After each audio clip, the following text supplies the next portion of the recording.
So, I'm gonna be honest. I didn't read the play. I tried.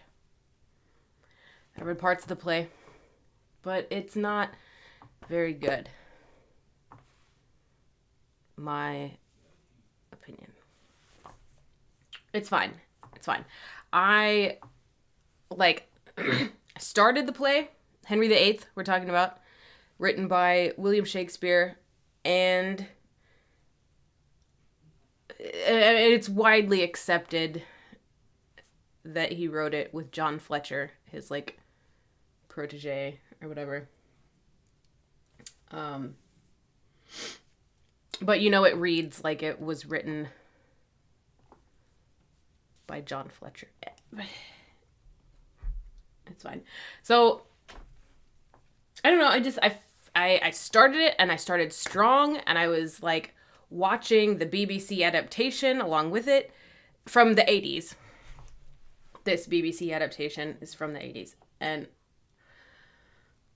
it didn't do it any favors. It was just scheming in like a foreign language, which is fine, but it's not my bag. It was a lot of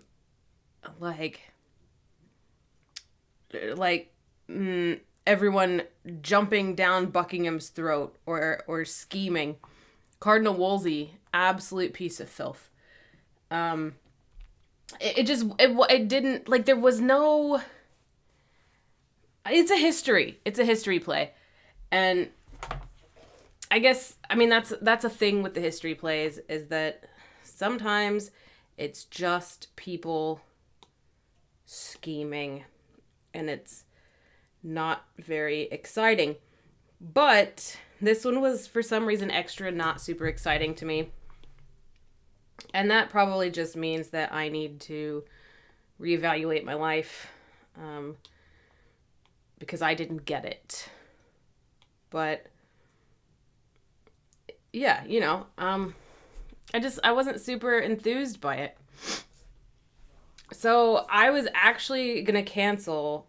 Like, I was this close to posting that streams are done for the rest of the year, maybe forever, because this was only supposed to be a 1-year project, and now it's at the end of the year, and I don't know. Like, I feel like some of y'all are really enjoying and looking forward to Thursdays when I stream. And, like, I want to continue doing that. And I also definitely want to keep a day a week where I dedicate to this stupid fucking YouTube channel. But yeah, I was this close to just canceling the rest of the year. Just be like, I just don't feel like doing it. The last 3 plays that we have to draw are co-authored by Shakespeare. And I was like, nobody cares about them. Because they're not Twelfth Night and Midsummer, No one gives a shit about Henry VIII, Edward the whateverth, and whatever the other last one is that I haven't done yet. Anyway, nobody cares about them. So I was like, if I just cancel, would anyone notice? And then my spouse kind of shamed me into continuing. He was like, you've done this the whole year, and now you're just gonna be like, fuck those last 3 plays. And I was like, yeah, fuck those last 3 plays. But in the end, here I am. To talk about a play, to draw about a play that I barely read. So here we are. Welcome to the drawing of Henry VIII. Thank God there's not a part 2 to this play. But okay, actually, this was what I wanted to say about histories, is that they don't all suck. Some of the histories are really fucking good. But this one, I am not a fan. But again, I barely read it, so maybe I need to like, you know what, and I say maybe, and I know I say maybe, and what I mean is, if I was in the play, if I did a more in-depth study, I'd be like, oh, Henry VIII, it's my favorite fucking play. But as it stands, it's not. And I'm not interested in it. But I'm still going to draw it. And I found it has a beautiful quote that I'm going to do. A beautiful fucking quote.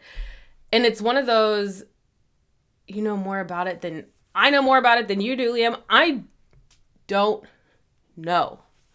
Honestly, I don't know. I'm telling you, I got through like the first two, maybe the first act and a half of like solid reading, and then just kind of skipped around. And then read a synopsis. Because I was just like, who is Buckingham? Why do I care? It was, yeah, I think you really have to know the politics, not of Henry VIII's day, but I think you need to know the politics in Queen Elizabeth's day, which is Henry VIII's daughter. I think that this play was pandering in some way, but again, I don't know. If I read the Arden, I bet I'll have all the information I could ever want about it. But it seems like it seems like maybe the Queen Elizabeth I, was not a fan of Wolsey, Cardinal Wolsey, because he is painted to be such a fucking villain, and like, of course he didn't do good things. He's a cardinal. He's part of the church. They were all bad. The church is bad. That's history. Anyway, but like the way that this character is written in this play, just it's like it's straight propaganda, this play. And I don't understand the propaganda because I don't know enough about history to make it make sense. Liam, you read it in college.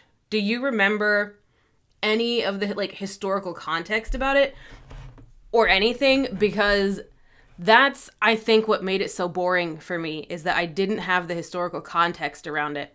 All I had was that, is Buckingham a traitor? Who's Buckingham?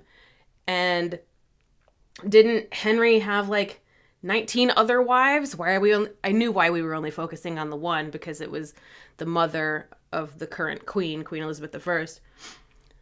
But it felt like I was reading some just an opinion piece about something I didn't know anything about. So I was bored. But that's what I'm saying right there, is that if I knew about all that history, I'd probably be really into this play.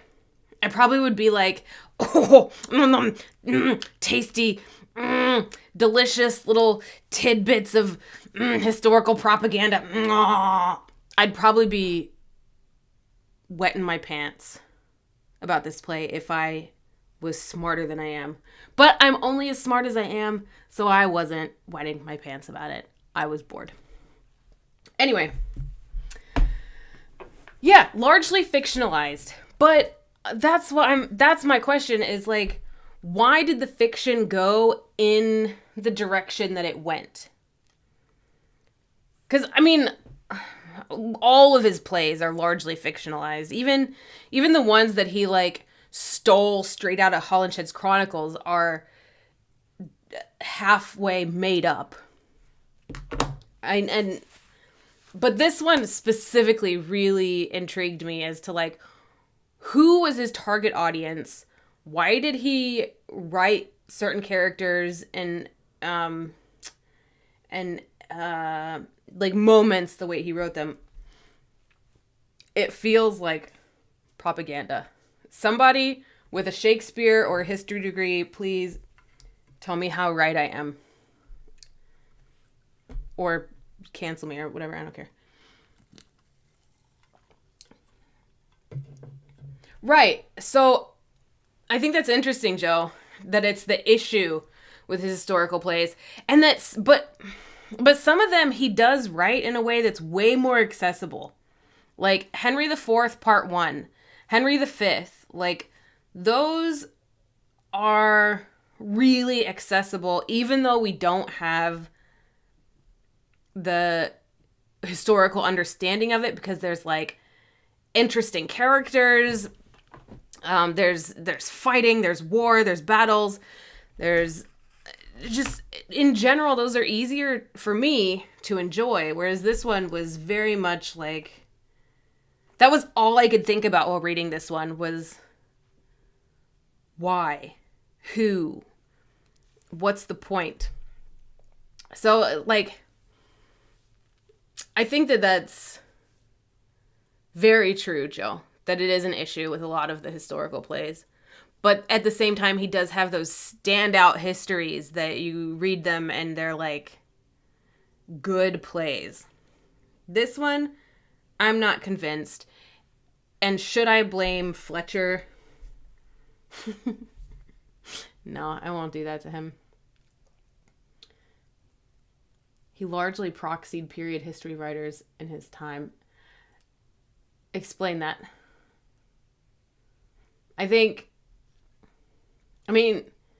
He stole everything. Actually, that's a good point. I'm going to look up his sources, because he literally stole everything. Not literally and everything, but his plots were not like things of his own imagination. Most of the time they came from other plays or from like a specific history book. Like he read one book. That's a lie. He probably read a lot of books. Anyway, Henry VIII, Shakespeare.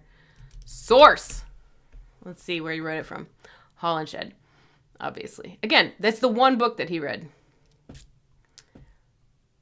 May have also included John Stow's Annuals and John Speed's Theatre of the Empire of Great Britain. Interesting. But yeah, I would love to know his thought process on like specifically why he focused on the characters that he focused on in this play. Because he could have said a lot about Henry VIII. And he spent most of his time just villainizing the cardinal and calling Buckingham's loyalty into question. Is Henry VIII even in this play? Anyway, he is. But this was my beef. Henry VIII had an enormously interesting life, and it got ignored to focus on the villainies of Cardinal Wolsey and his machinations. But anyway, this guy, Cardinal Wolsey, at a certain point in the play, I'm going to tell you about what I want to draw. At a certain point in the play, the cardinal dies. Well, so that's kind of take a shot at the Catholic. Thank you for noticing my emphasis on enormous. I'm talking about his codpiece, by the way. Yeah, take a shot at the Catholic. It very well could be that. But I don't specifically know. So I'm going to have to do like a really deep dive into the politics of the time, which I don't really want to do. Someone do that for me. The piece that I want to work on tonight is after the cardinal dies, and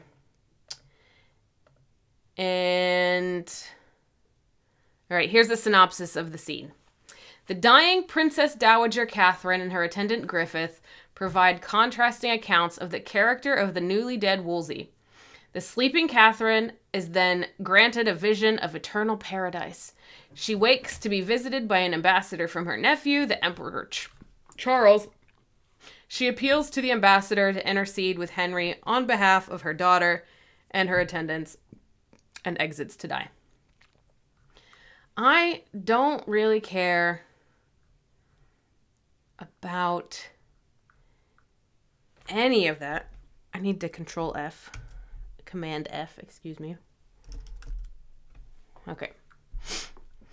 So, Catherine says, in response to, his blessed part to heaven and slept in peace. So, he gave his honors to the world again, his blessed part to heaven and slept in peace. Talking about Cardinal Wolsey. Catherine says, so may he rest. His faults lie gently on him. Yet thus far Griffith, give me leave to speak him, and yet with charity. He was a man of an unbounded stomach, ever ranking himself with princes, one that by suggestion tied all the kingdom. Simony was fair play. His own opinion was his law. In the presence he would say untruths, and be ever double both in his words and meaning.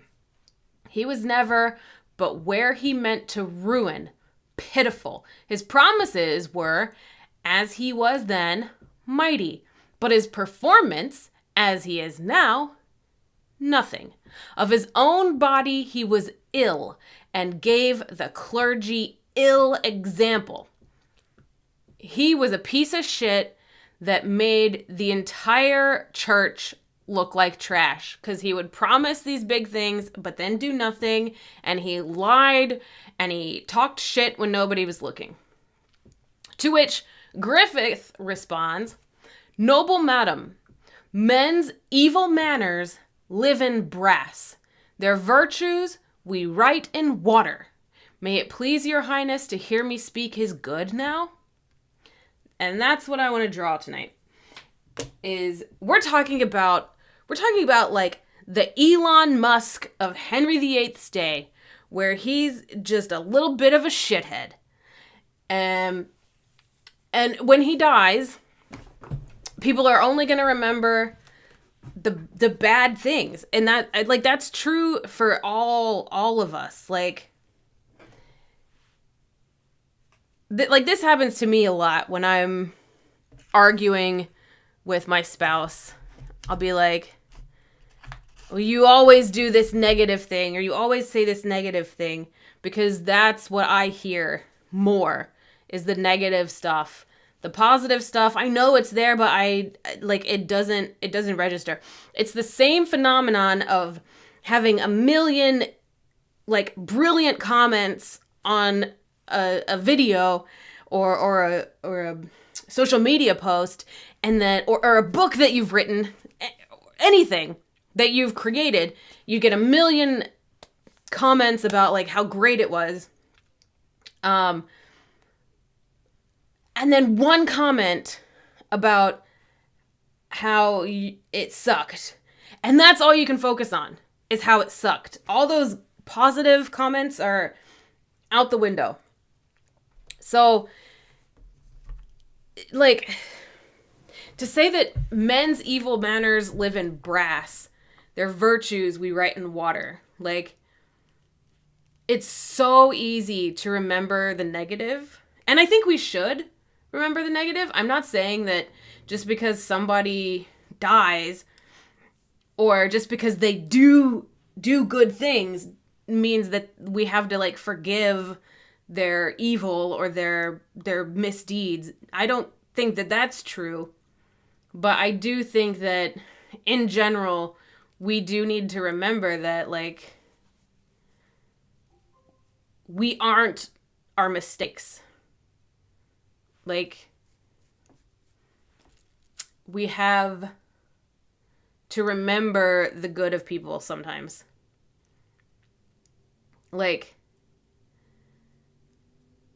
Every child who grew up to do terrible things was one time a child, with dreams and innocence. And it's a tough line to toe. But I think it's important to remember everyone's humanity. Even when they do things against humanity. Again, tough line to toe. If any of my drawings is going to get me canceled, it's going to be this one probably.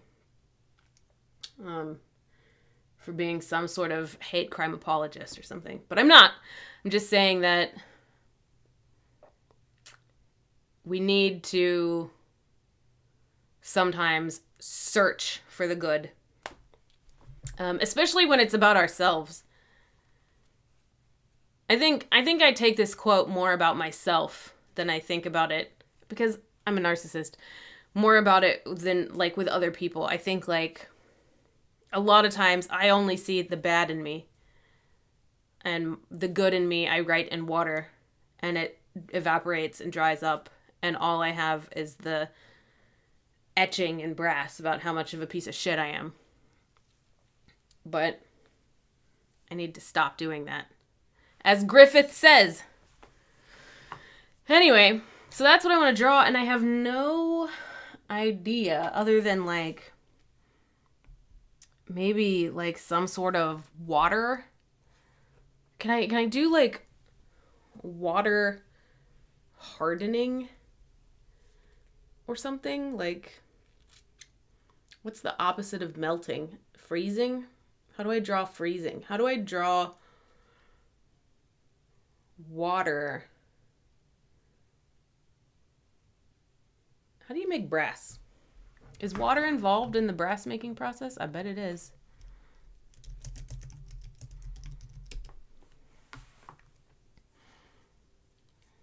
I don't have the science for this.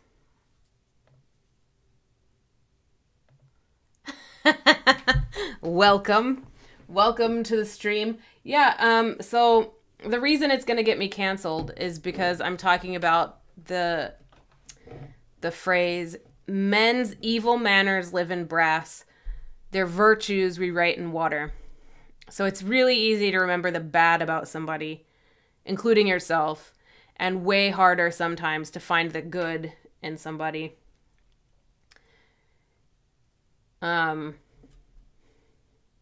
Right, Woolsey was very hated, but he died before this play was written. So I'm like, why do we care about him so much? Why is he the center of the play when it's titled Henry VIII? It should have been called Cardinal Wolsey. I don't know. So I'm trying to draw something that has some way of showing that you are not your mistakes, and you have to find the humanity in others, and sometimes others are going to have to actively look for the humanity in you. Oh God, he was that hated. What did he do? Liam, tell us what he did.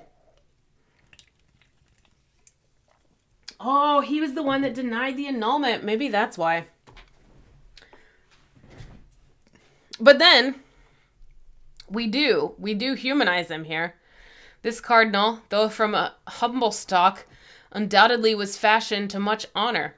From his cradle he was a scholar, and a ripe and good one, exceeding wise, fair-spoken and persuading, lofty and sour to them that loved him not, but to those men that sought him, sweet as summer.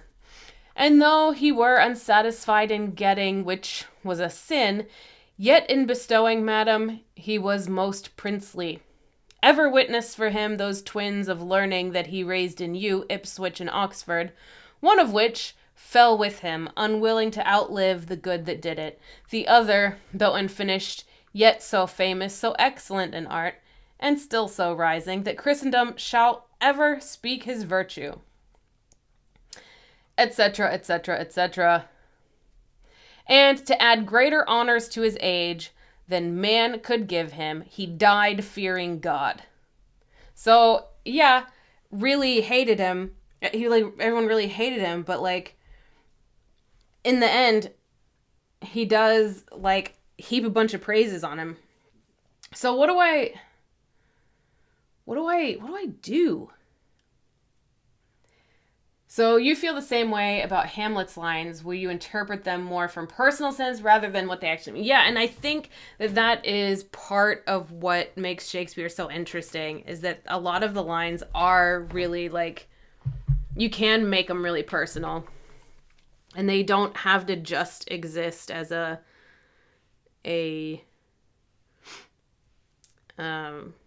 historical contexted thing. I'm also excited for the drawing, Joe, but I have no idea what I'm going to draw. So I was thinking water, or like, what are some things that are usually made of brass? Candles? Candlesticks? Musical instrument, radiators. Oh, yeah. Good. Ammunition casings. Fascinating.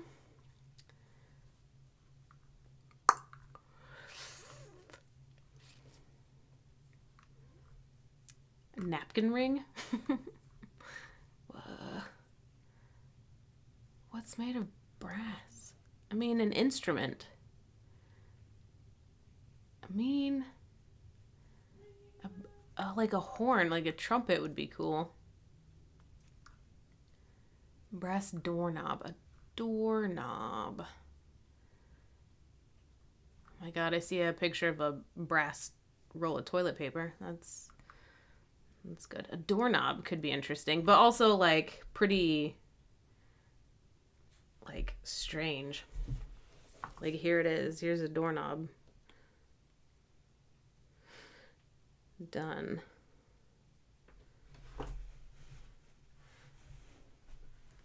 Doorknob. Done. Oh, shoot. Yeah, what's the color? The color is blue. It's blue. This will be a tough one. Yeah, brass toilet paper is pretty hardcore. I would not use that. So something, I want to combine the brass and the water. So, like, I mean, and does it have to be brass, or does it have to just be metal? I think we can expand it to just, to metal. But I am interested as to why he picked brass. He could have said,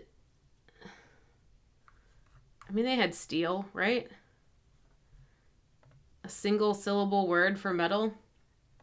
Gold, steel, iron. Brass is an interesting choice of words.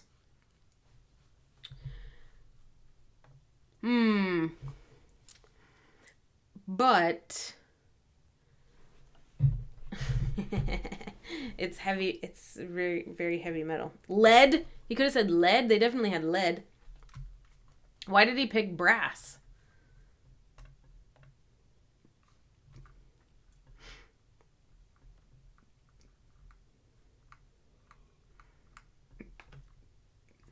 Men's evil manners live in brass.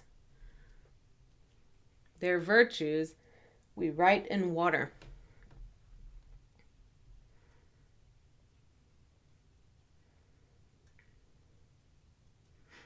Right? So he could have said lead. He could have said gold. He could have said a two syllable thing too.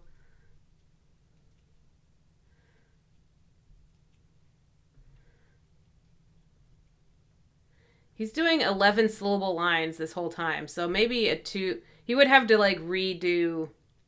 He'd have to redo the whole line if he picked a 2 syllable word. But he could have. But he specifically picked brass. Now that's interesting. Brass being the fixtures in the cathedrals. That could be interesting. I'm going to Google cathedral brass and see what comes up.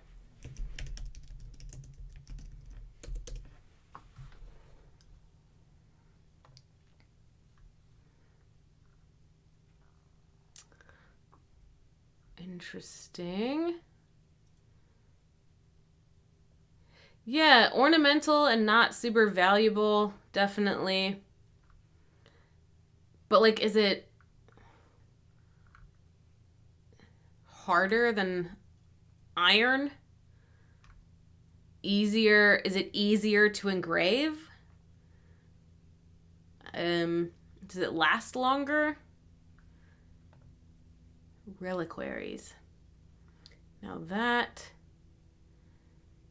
could be fun.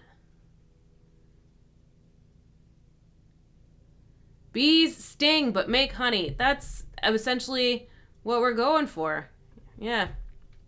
I like the idea of a reliquary, but there's no way that I'm going to be able to like show that this is brass because the color is blue. So the blue works for water. So that's something. Oh my god. holyart.com. Jesus.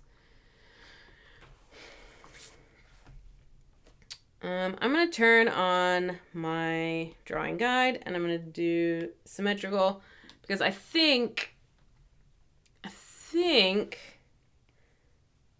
I'm going to go with maybe a reliquary and some sort of watery situation with it, perhaps. Ooh.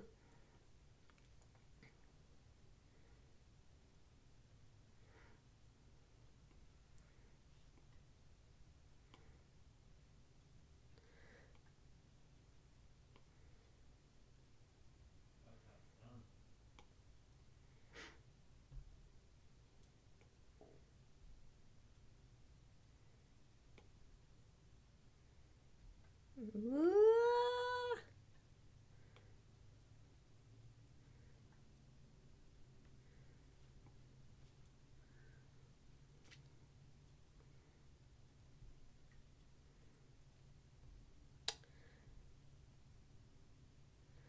I mean, is this anything? Oh, you gotta leave for work in 15. Well, I hope you have a good day at work. Um,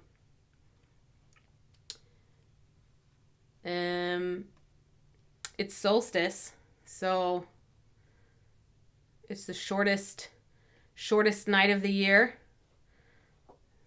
So remember that while you're at work. The days can get longer now. And isn't that exciting?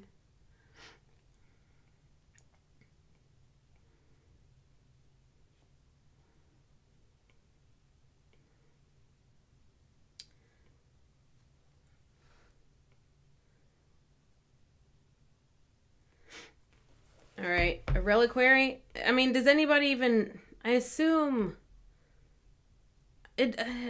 I'm assuming that people will know what it is, but I'm also kind of thinking that like it doesn't matter if people know what it is.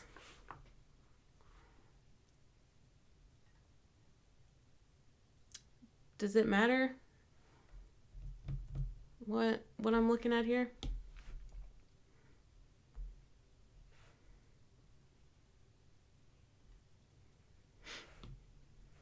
I think, want to shorten it just a wee bit. No, I just want to shorten the stem of it. It's a little top heavy. I don't think it's going to stand up very well. Whoa. Whoa.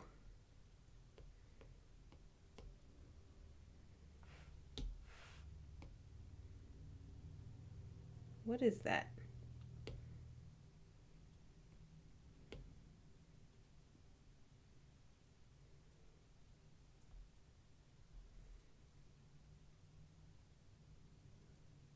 I can't line it up. Oh my god. You know what? Fuck it. It's just the sketch. 10 to 6 is 10 to 6. Yeah, but this will be your darkest 10 to 6. Until next year. And then you'll have dark 10 to 6s again, and everything will be shit again, because it's cyclical. The shittiness comes, the shittiness goes. Reliquary. Yeah, it's just a container. I'm looking at this specific one. But, so, this is a $1,400 container. But I was also thinking that because it is just a container for a relic, like, I mean, an open box would work. But what in the fuck is an open box? That's like, there's nothing to that. So I'm leaning toward this and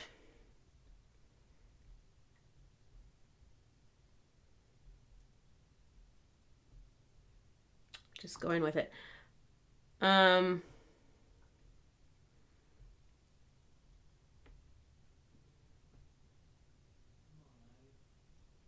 Yeah, I'm going to draw this because I have some ideas about how to incorporate water. So I'm going to do like, this first version is like just a sketch, right? So I'm going to do like an actual drawing now. Oh, that's really thick.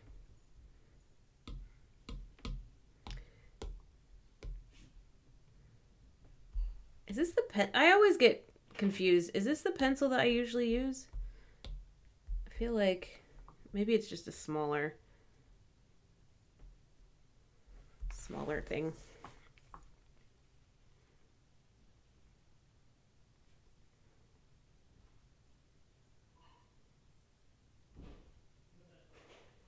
Ugh, this is the worst.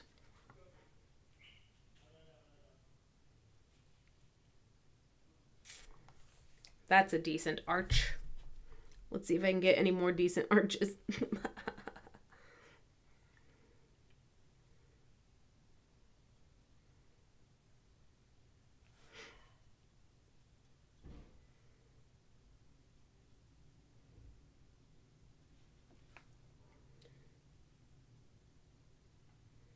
It's the worst.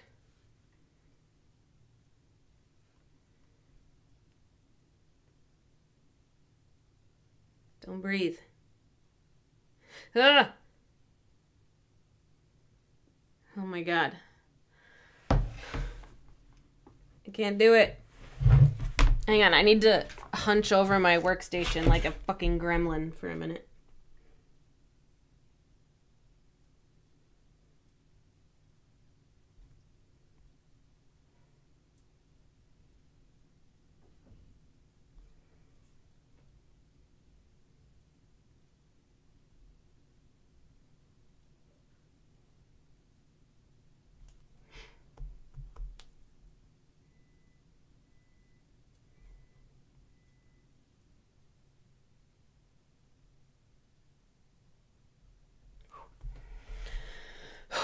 Gremlin mode.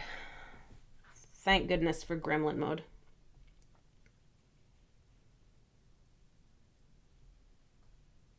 Or else I'd never be able to draw a straight line.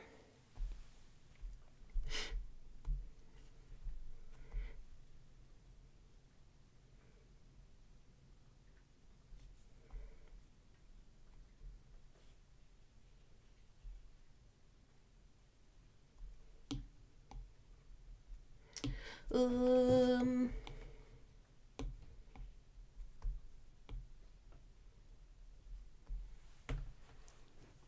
think Hunchy McHunch Hunch. That's me. And like, I wonder why my back is bad. It's goblin mode. That's why.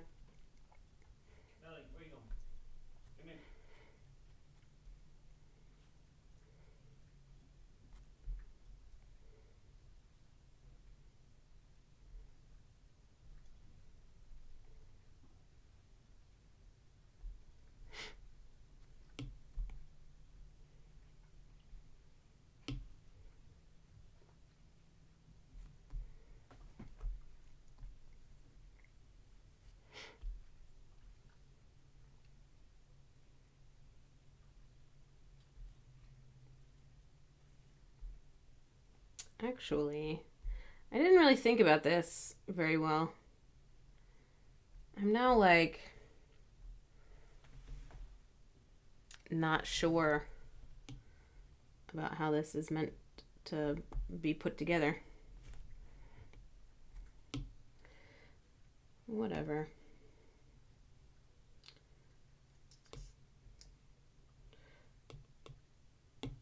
Whatever.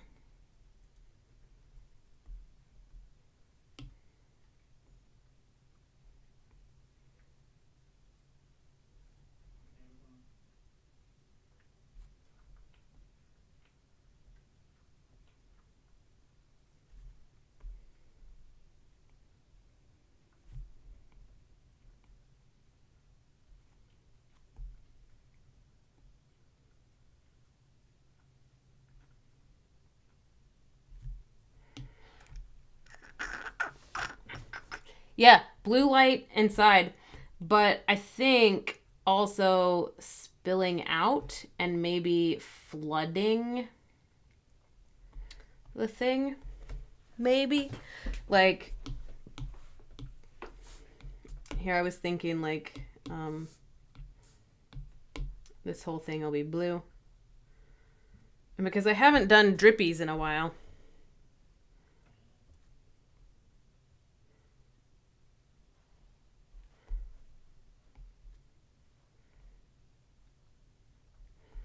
Giving us a little puddle of blue light.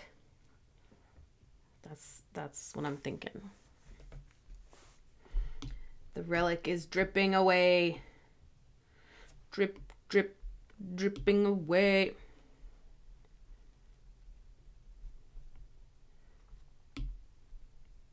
Man, thank goodness for these tools. Because if I had to draw straight lines without the help of the computer, I can't. I can't. Even if I'm not using the iPad, I use a ruler for every straight line. And I sit there and I calculate and I line it up, and I can't draw straight lines. I think that probably means that I'm a bad artist, but oh well.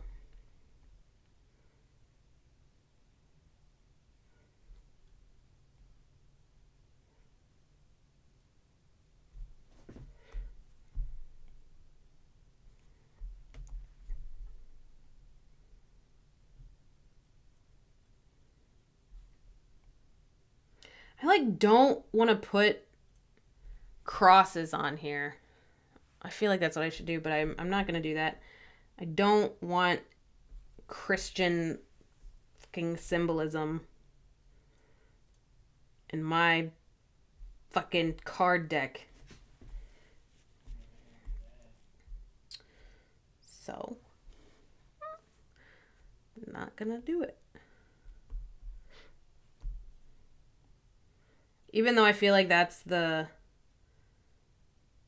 expected thing, I don't want to. I don't want to.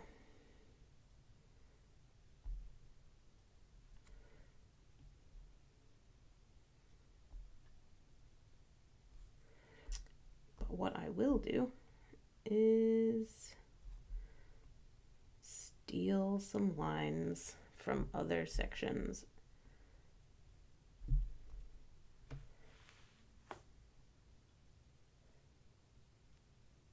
I like this being a flat line, actually, and then this having a curve to it.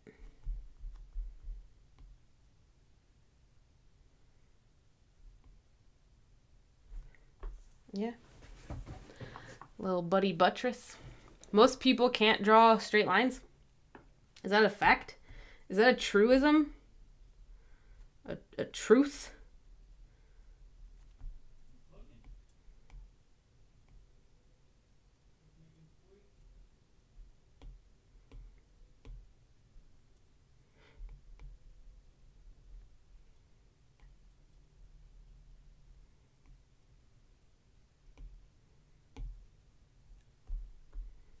I feel like most people who can't draw straight lines don't pretend to be artists. Just kidding. We're all pretending to be something.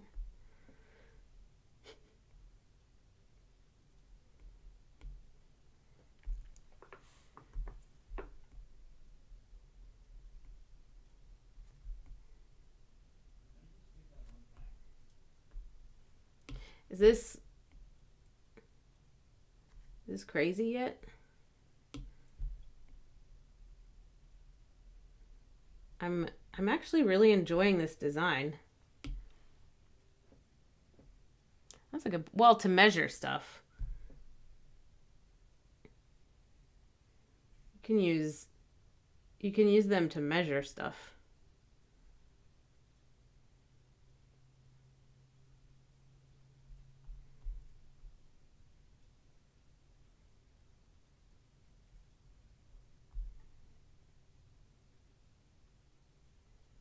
Why is this not...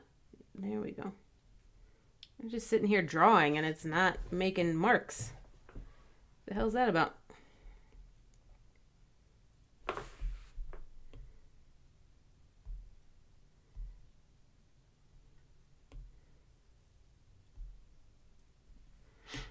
All right, let's erase all this crap.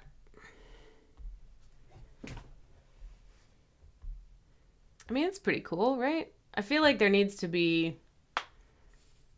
Oh, you can measure with cloth tape. Damn. You got me.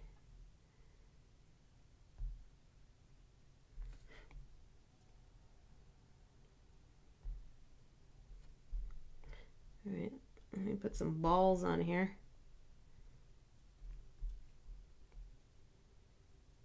Ugh. Ugh. These balls are hideous. All right, those balls are acceptable. And I want a big fucking rose window right here.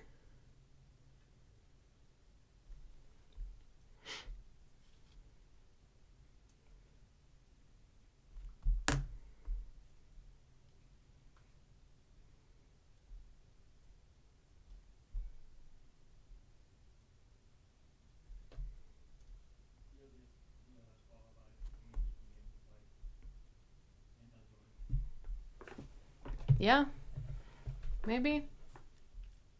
The bottom piece, little collar seems a little odd. I think...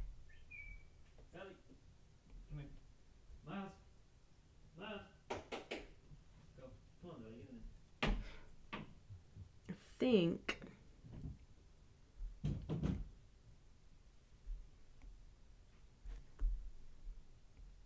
that seems a little bit better.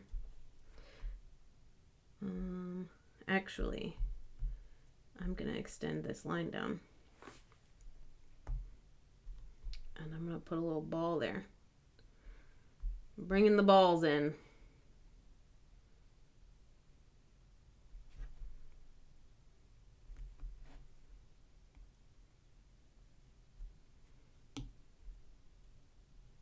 I'm spending a lot of time just like drawing my dream reliquary.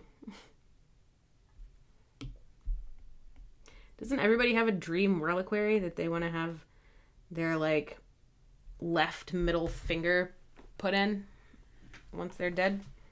Those look like saggy tits. And you know what? I'm leaving them. Right. Time for the base. All about that base.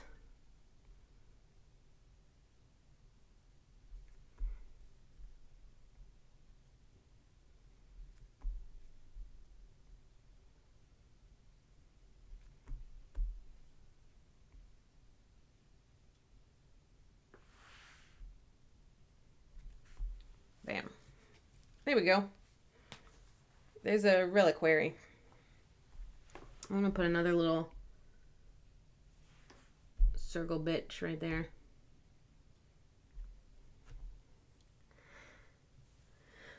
Lots of circles. All right. So, there's that. Coyotes! I love coyotes. It's one of my favorite things. Just little wild dogs running around in your woods right next to your house, and you don't even know they're there. I love them so much. Great. I just want to move that bad boy down. Is this it? I'm going to do this the interesting way. And that I'm going to make this my reference layer, and then I'm going to, no, I'm going to paint it this gray, but I'm just going to like drag it in.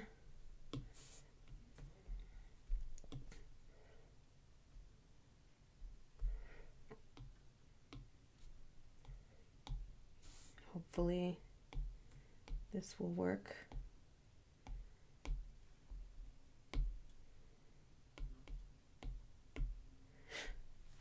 All right.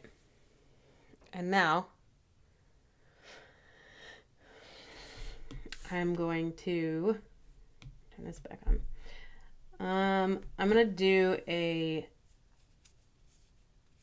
clipping mask on top of that, because I think I want each of these things. Are they going to be round? They might be round. So I think this might be easier than like individually like staying in the lines. So I'm going to do a soft pastel and black, and my clipping mask will only color on that section, right? I think I need to go a little smaller though. And I'm also, can I drawing assist it so I only have to do one side? Heck yeah. This is the way.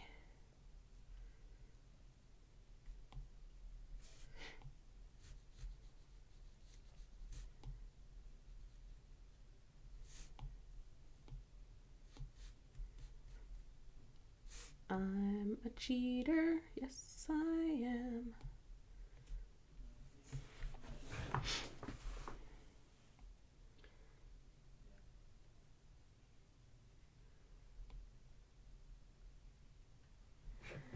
I'm gonna have to definitely add a lot of white to this one. Because I think I want it to be like really smooth but really contoured. Something also needs to be going on in this section. But I don't know what.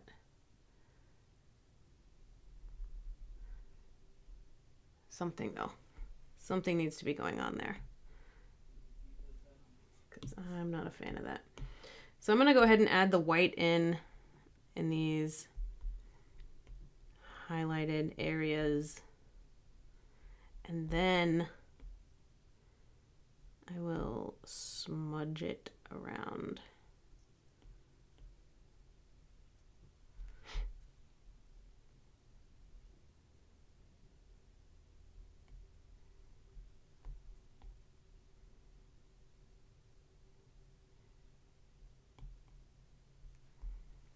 Look at that.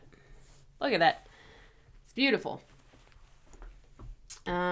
So I'm going to use for the smudging, I guess I'll do a soft pastel again.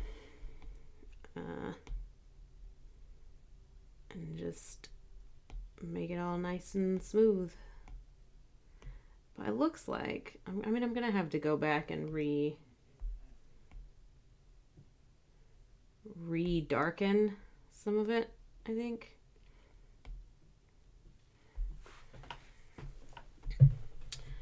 Smudging does make it lose some of its depth, but I feel like it's a good start as it is. Right. Back in black.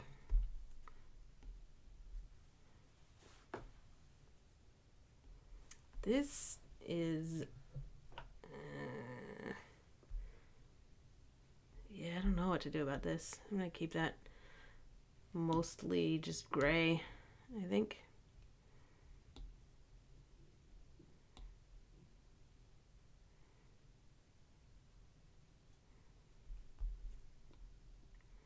So if we're looking at it, this will be round, but that square bit,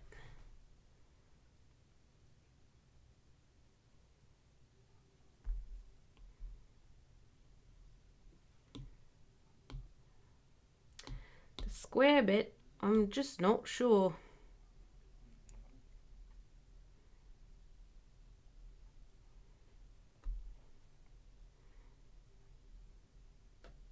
But like, thank goodness for clipping masks, right? It's like,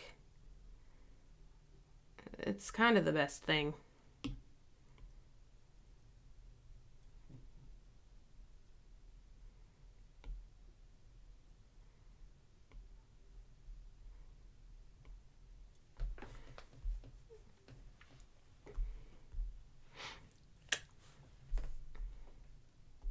Yeah, I definitely need to darken some of the details on the top piece. And for that, since the, I don't know, the soft pastel I guess is fine, but it needs to be like way smaller.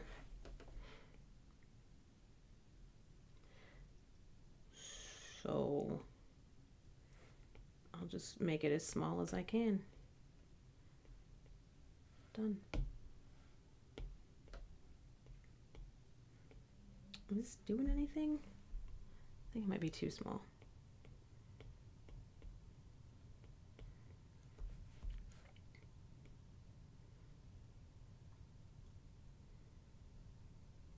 I like don't like the base of this too much. The saggy tits are a little bad, but I'm committed. I'm committed, so I'm leaving it.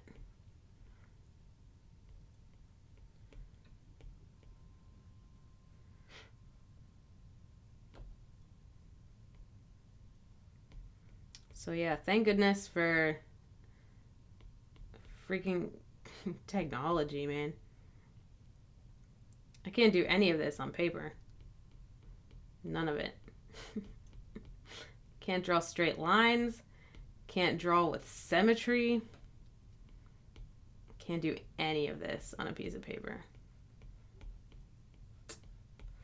It's wild. Whenever I try to do stuff symmetrically on paper, I do have a lot of fun though, because I get to like bust out the math that I used to tell myself I was terrible at. And then I realized, oh wait, like you do math for fun as part of your drawing, like a lot. How can you be bad at it?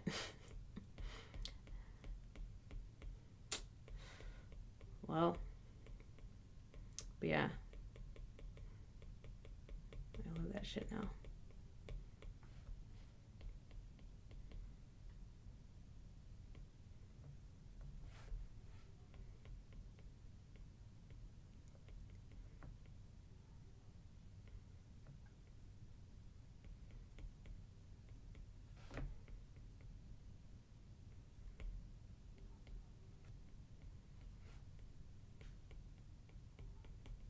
I mean, what does this have to do with anything? I should have done like a stone tablet or something that's like dissolving into water. But I guess it makes sense that we're talking about church stuff, so we put some church stuff in it. I mean, right? Should I change and do something else? Is this too churchy?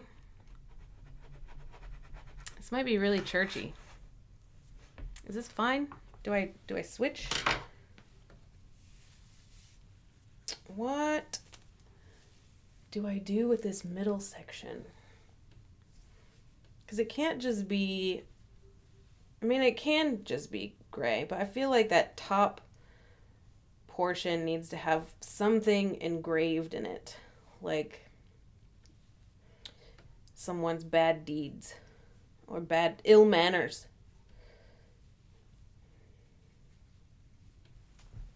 Needs to have ill manners engraved in it. But I don't want to write actual words. I don't think I've put any words.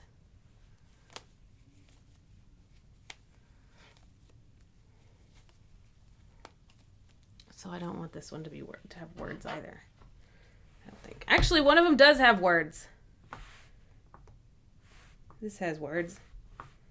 A kind of history. So maybe I can put words in there.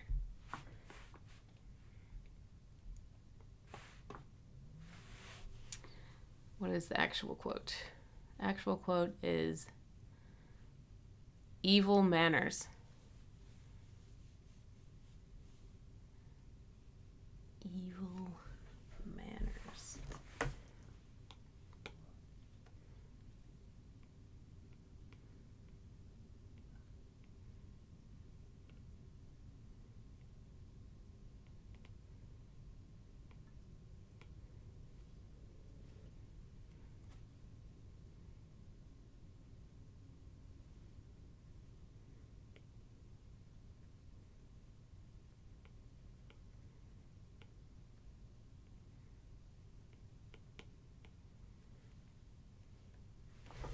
Evil manners.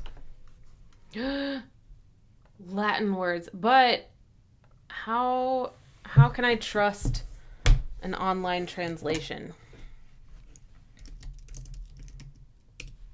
Let's see. Mores Mali.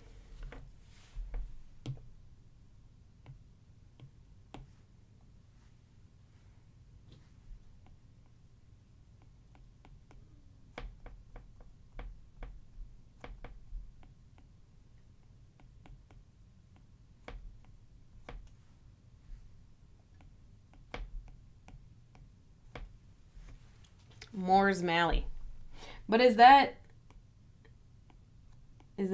real, or is that just what Google Translate says? And does Google Translate get Latin wrong? And does it matter? Because nobody speaks Latin. I'm leaving it. Mors Mali. What? So Latin is our most accurate Google translation that we can have? All right. That's pretty cool, I guess. All right. But this is looking like absolute trash, this piece. So, I think I'm going to let there be like a little archway over it.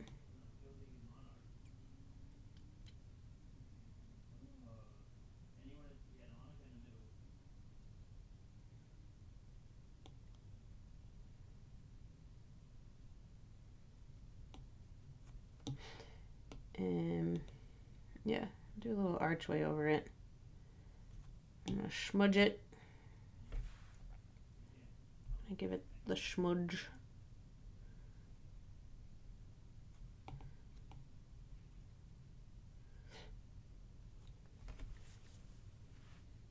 That looks okay. And then once I inscribe it on somewhere up here, because like right now this looks like this whole area looks like just a weird negative space. So yeah. So there needs to be an inscription there to make it look like it's not just a weird negative space. But first, I'm gonna give this circle a bit of a shadow because it's gonna have like a little window popping out. So give it some dimension. All right, Morris Molly. Where do I put that? Inscribing it on the arch. Yeah, below and along, I think would be really cool. Like kind of along that route-ish.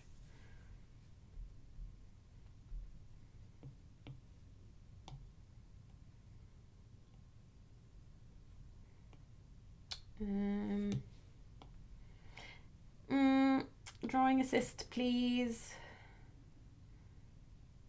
So I'm just gonna map out where I'm gonna inscribe. Like so. M-O-R-E-S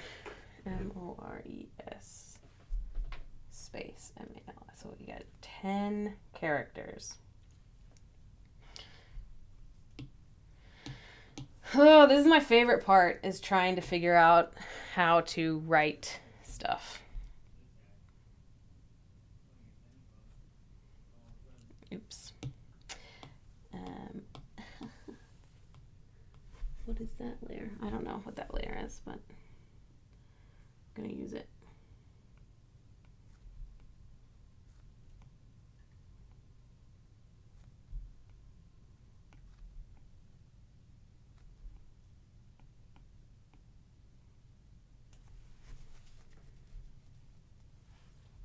That's a little bit extra. I think I like how it fills the space, but I don't like the look of it. So I'm going to squish these together a little bit.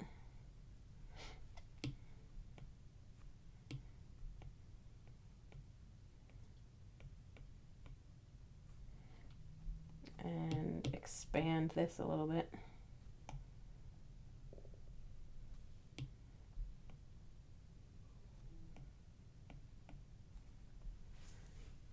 That's one way to do it. Another way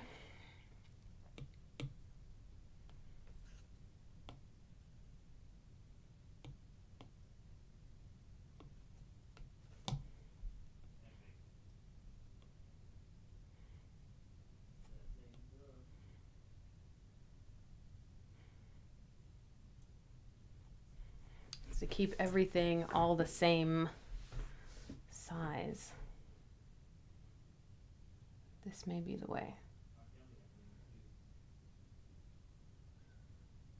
Or another way even would be to just have it along the top of the little window.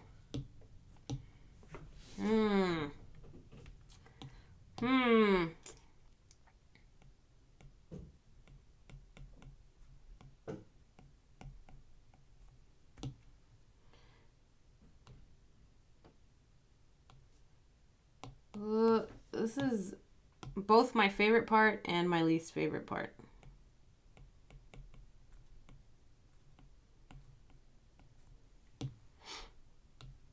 All right. So different options.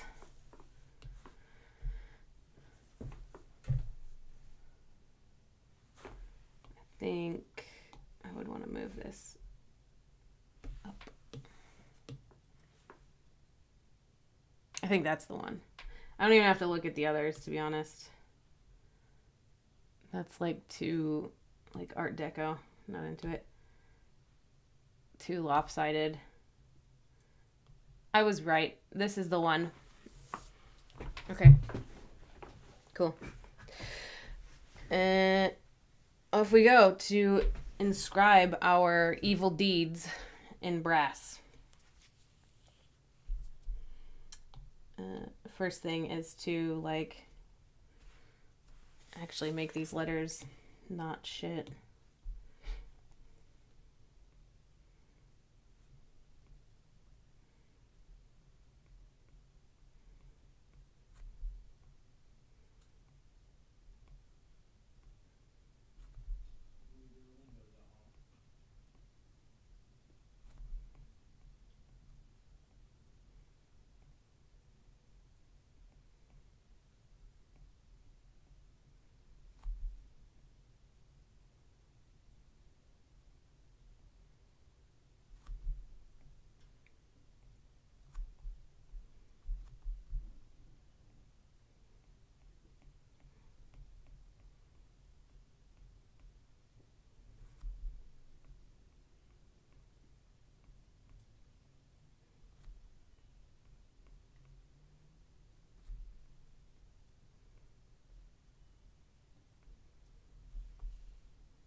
I was out of line.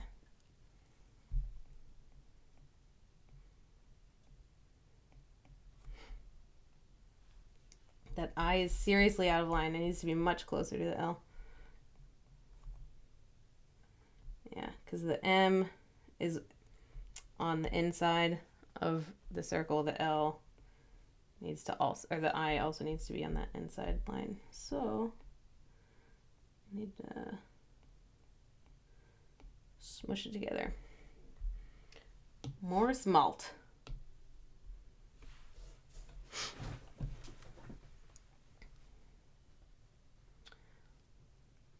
It may need another round because the A is very bad.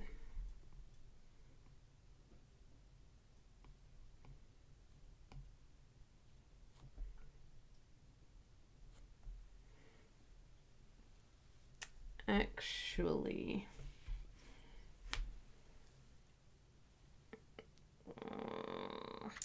Morris is too much space between letters, and the other one is not enough space between letters. Is it bedtime yet? Oh my god. Hurry up. I don't have all evening. I do have all evening to do this, but I don't have all evening to do this. All right. I feel like I need to figure out a better way to do this. Because if I was on paper, I would be measuring out, like, with a compass, like, marking out where all my letters go, and, oh, God, I'm just freeballing it on here. Because I think, for some reason, technology is going to help me, and it's not. It's not helping me.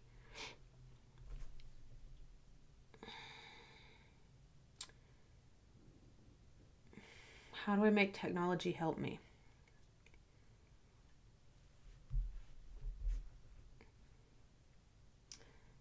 Different drawing guide, 2D grid. Done. All right, here's what we're going to do.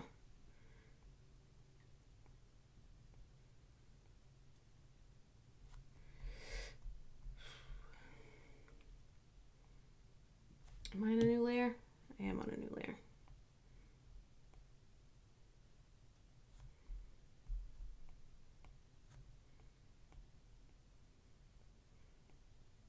Let's see if technology can get me where I need to go.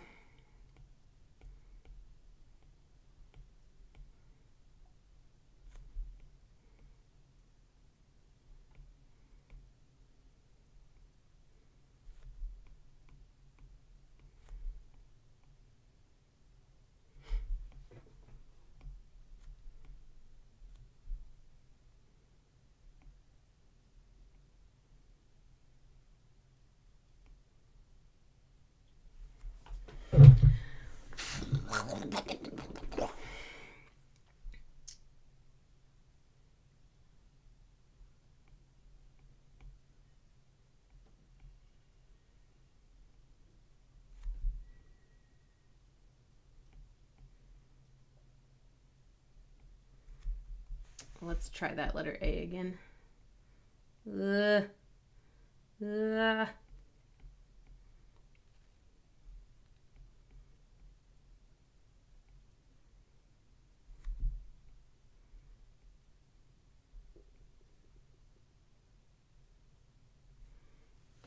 All right.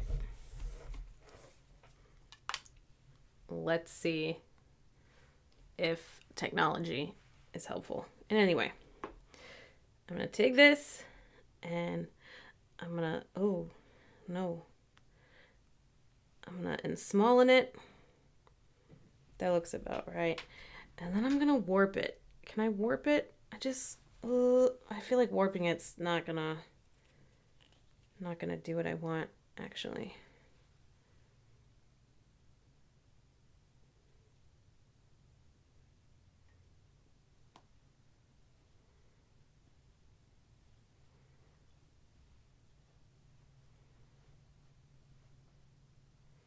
No.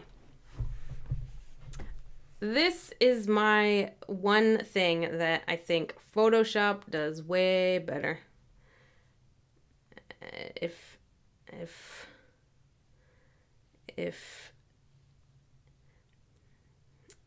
I didn't have to ever write anything on a path, I would never use Photoshop ever again.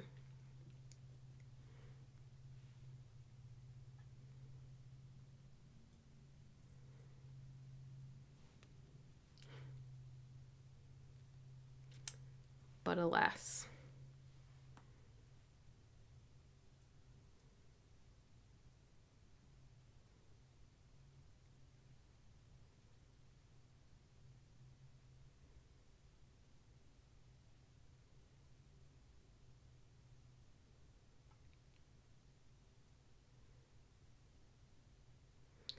All right, technology. Did you help me? I'm still not convinced that technology has helped me. Ugh.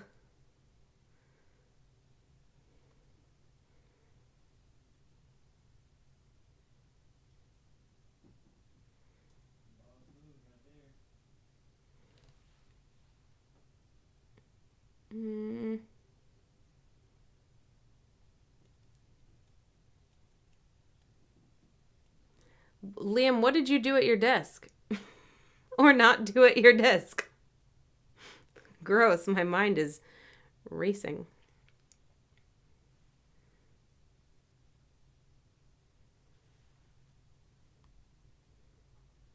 All right. Technology helped me. All right. So this is a little wibbly. So I'm just going to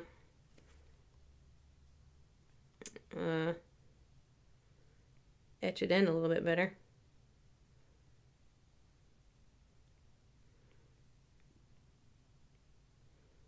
I wonder, should I smudge this out? Or just let it be? I kind of just want to let it be.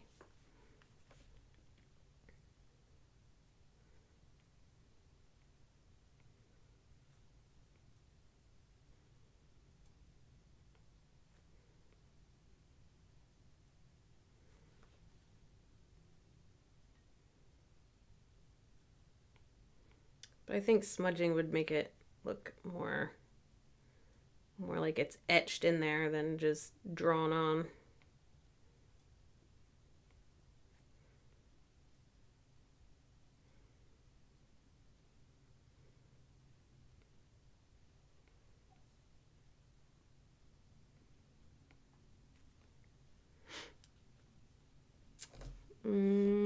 Smudgy time.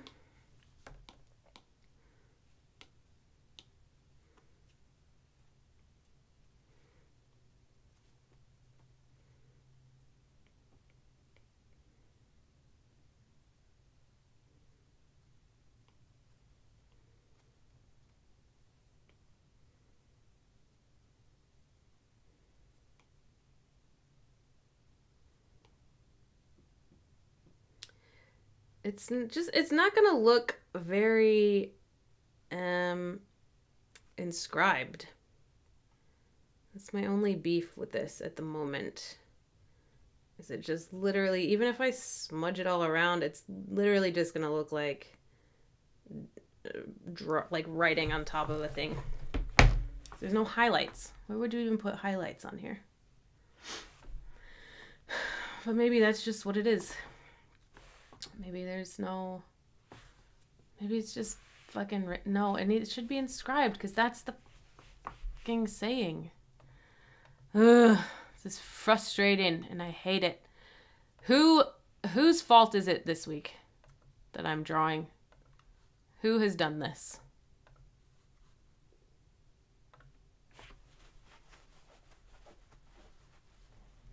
Yeah, it's gonna be on a teeny tiny card, so like it literally, you're right, it doesn't matter. Doesn't matter at all. I think what's gonna make me happiest right now is to do the background. Because right now it's just kind of flat. It's not flat. There's dimension to it, but I think it's gonna pop more and I'm gonna feel better about it if I add a background in. And just to keep with the criticism of previous weeks, I'm gonna do my standard vignette style background.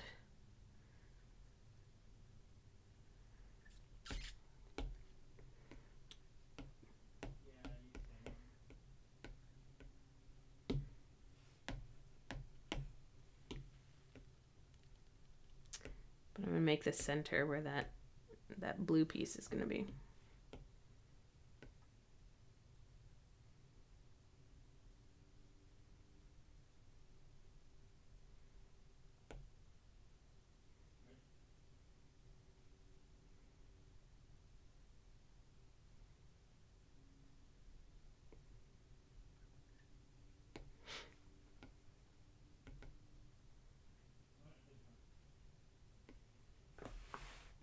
See, I already like it better. You'll take responsibility for the boring doorknobs. I thought the doorknobs would have been good, but like, how do you draw a doorknob? Actually, what would have been cool would be to draw the door from like looking at both doorknobs on like one on each side at the same time. So you'd have a doorknob, and then the like lock mechanism. That would have been cool. So your doorknobs were not boring. My initial imagination thought was boring. But, you know, I blame Henry VIII for that because it's a boring play. So, it's fine.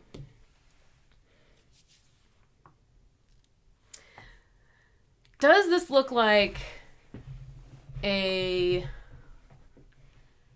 just kind of looks like a cutout.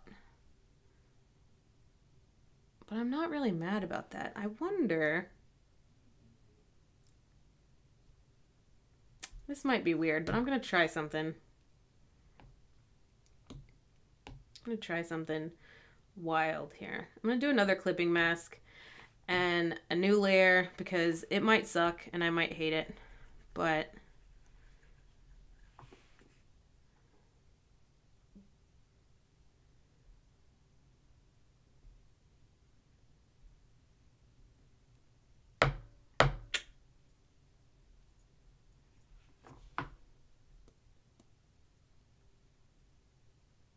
I kind of like it being just a silhouette. I kind of like it a lot. And then I would take this layer, I'm going to duplicate it, and I'm going to alpha lock it, and I'm going to paint it white.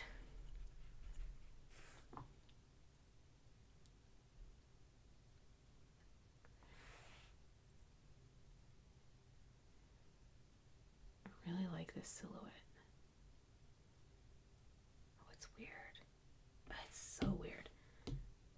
I think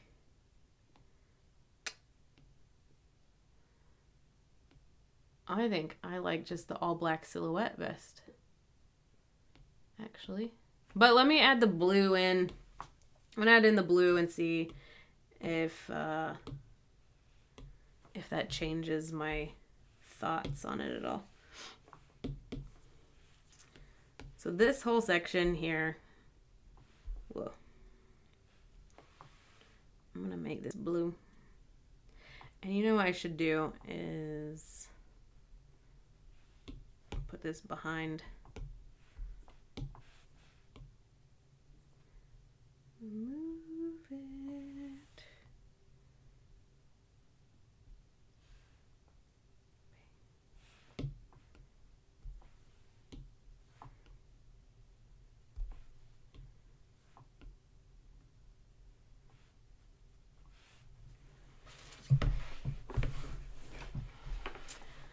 So the blue makes it kind of weird,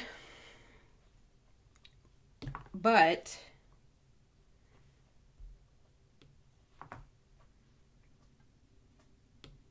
it's less weird with just a silhouette. So, but here's what I'm thinking about this blue piece here. I'm gonna delete all this random shit that doesn't mean anything. Okay, so here's my thoughts about making this blue piece seem a little less just like a big blue spot. I'm gonna add some highlights to it.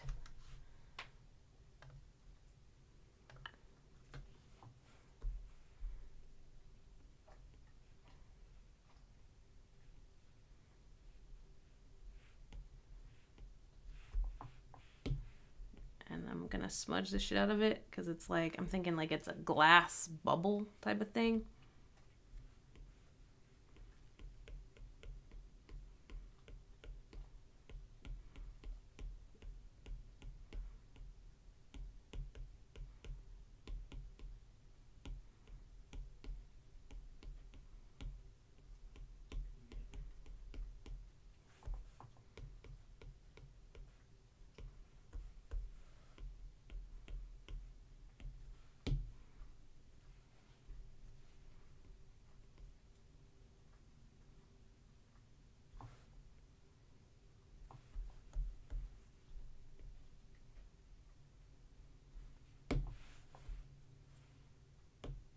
And then I'll add some, like, did I start a new layer? Yeah. In a different layer, I'll add in some shadow to give it some dimension.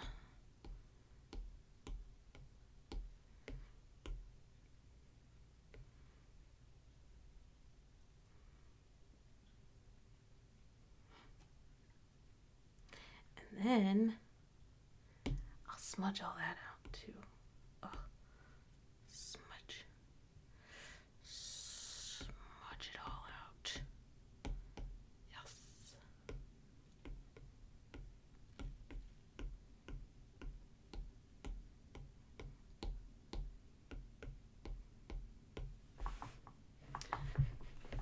So that's okay, but now I want to add like more blue shit. And I'm going to use a pencil.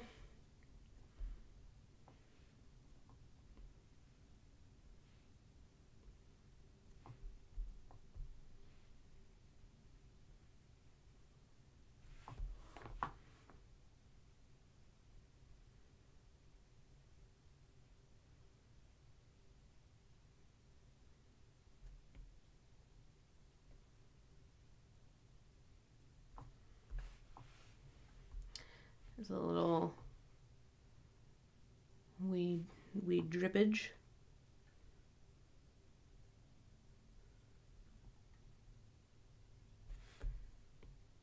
And I think that on this ledge, filling up pretty good. dripping down here.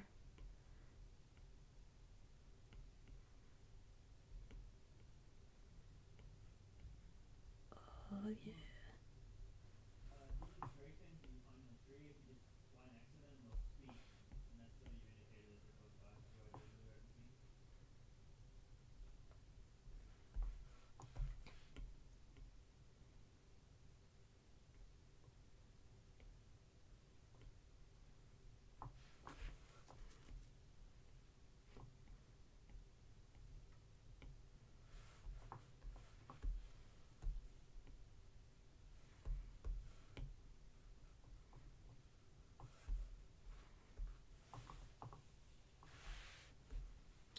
More dripping, please.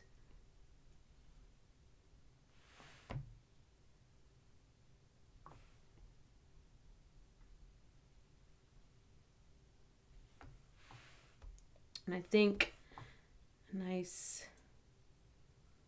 wee puddle here at the base.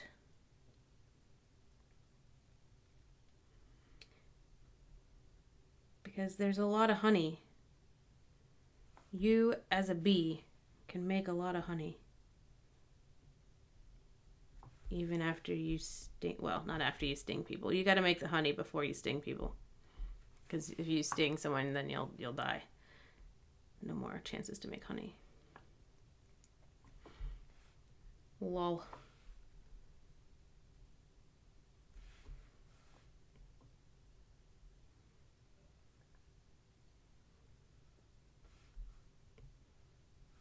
Ooh.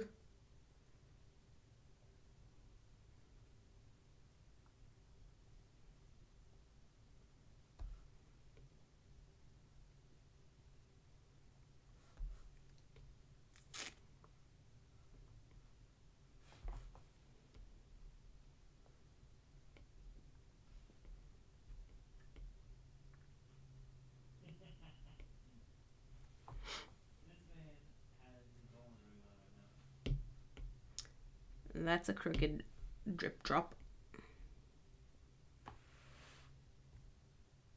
And I need to make it not crooked.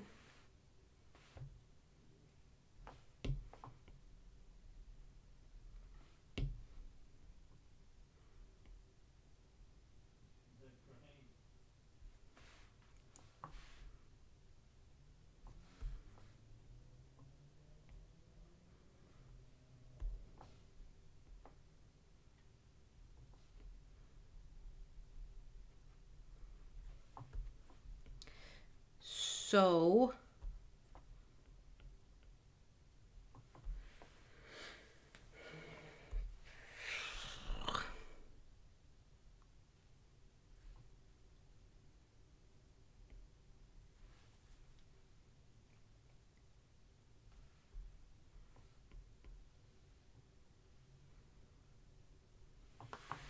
multiple?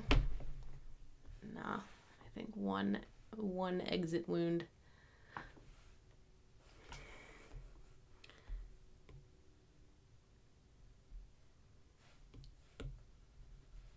I don't hate this at the moment, which is a pretty good feeling of, not hating your work.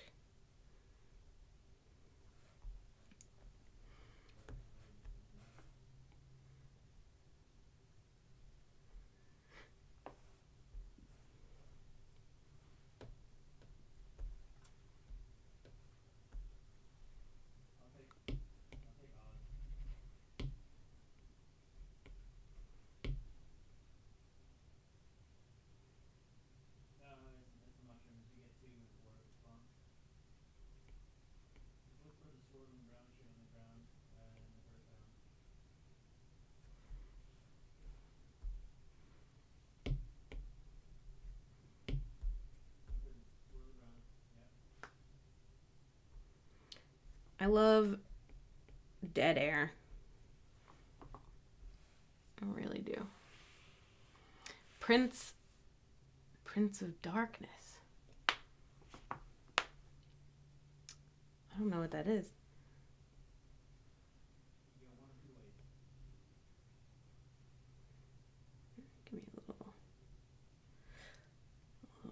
drip.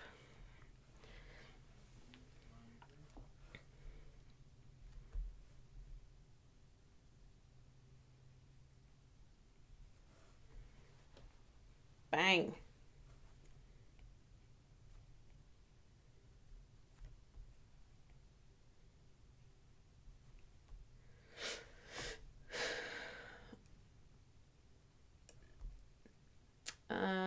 Blue glow. Should I give it some glow? I'm gonna give it some glow. I like how this changed. I like that I had this and was like, I don't know, kind of looks like a cutout. And then I went, okay, well, if that's what it looks like, fine then. That's what we're going to do. I'm really proud of my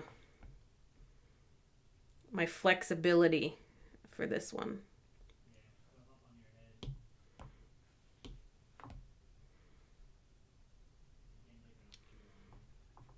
But I wonder,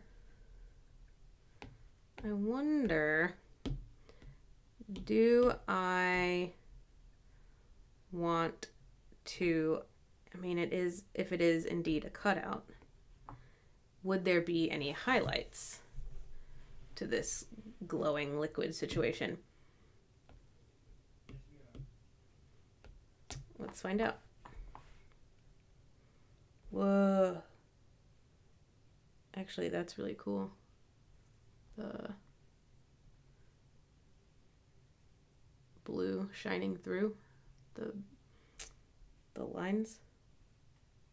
It's pretty wild.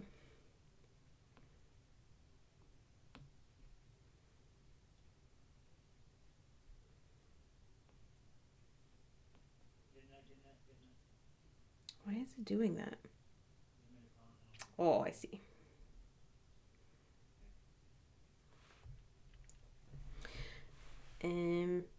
Yeah, so let me see what highlights might look like.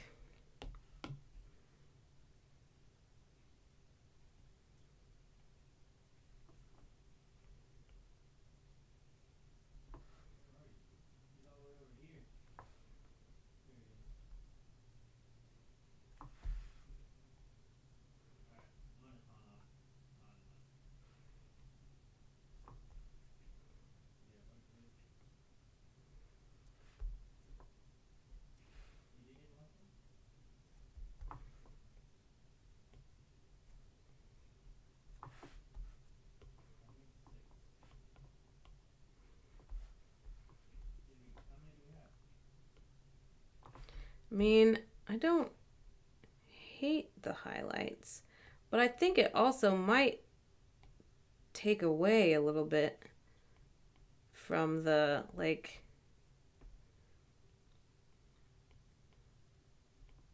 I like the starkness of it just being black.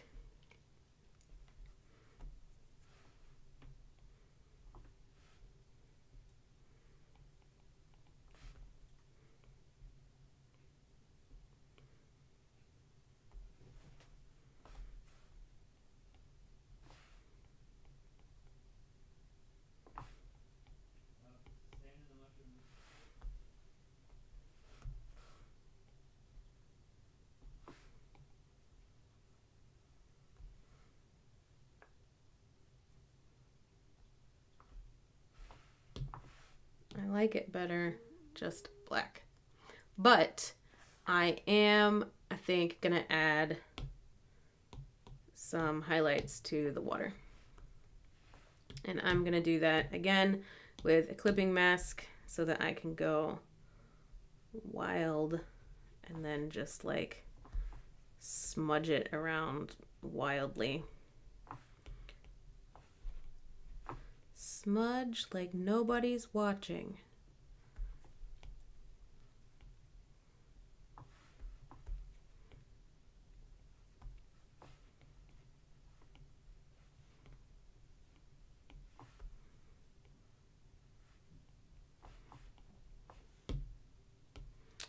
I'm gonna add some shadows.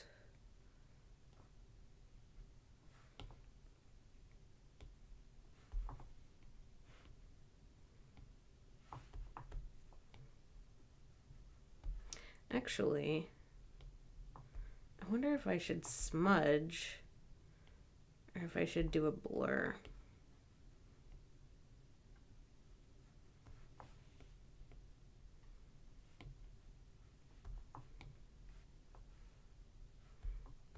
Probably a smudge would work better, but I want to try that blur.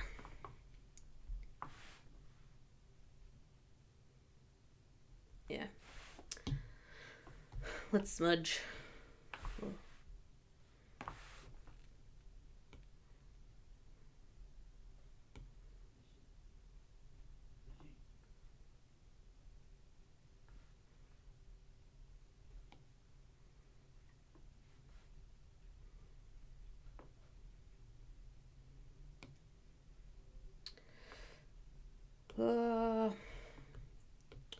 So I'm not working tomorrow, and I don't know what I'm gonna do with myself.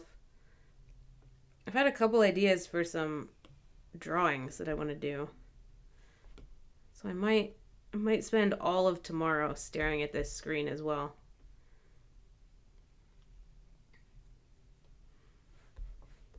That could be a great time.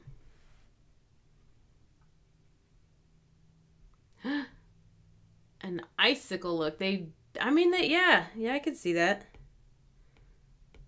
Gosh, now that I know that the children are watching, I have to clean up my language a little bit.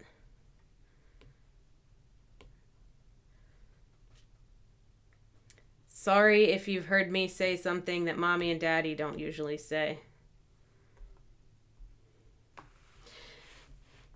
I'm gonna erase some of it because it's like a bit too much highlight now. So I'm just gonna get rid of some of it. So because it's like not a highlight, it's just white.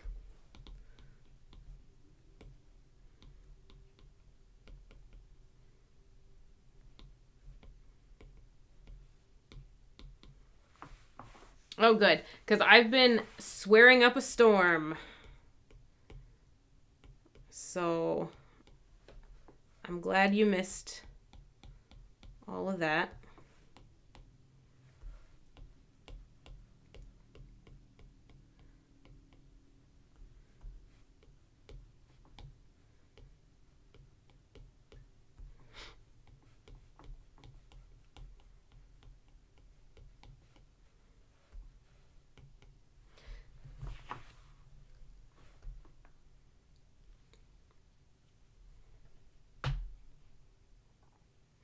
I wonder if this needs to change a bit.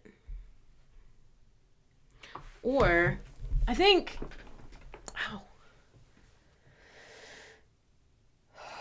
This shoulder is really starting to make me angry.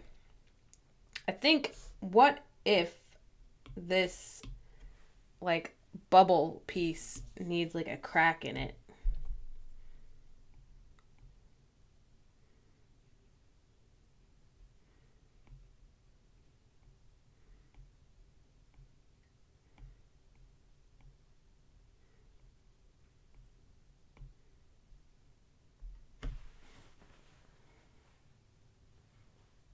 Yeah. Bubble piece needs a crack in it. And I'll just erase that.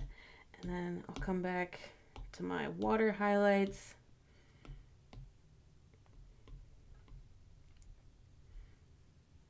What? Why aren't... Oh. Because it's a clipping mask.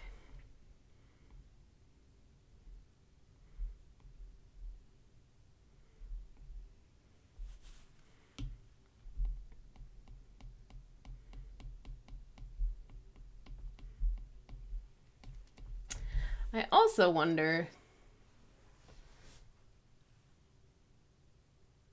if this blue ball should be,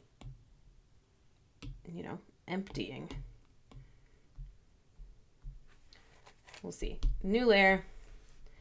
And Just gonna fill it or empty it halfway.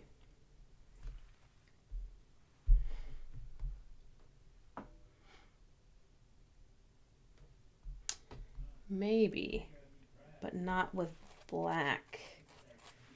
It should be like gray inside, maybe. I don't know.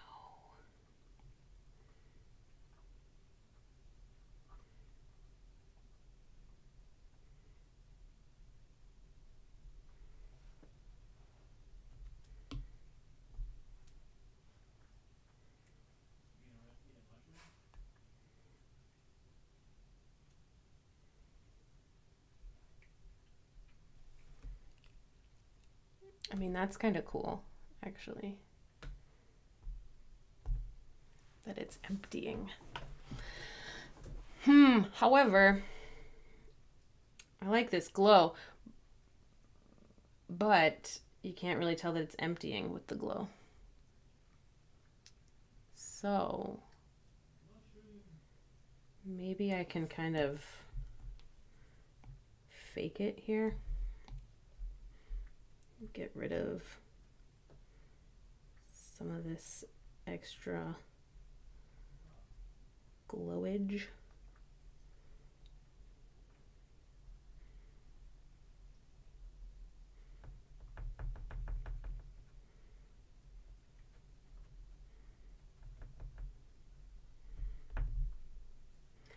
And then I'll like give it a wee edge of glow.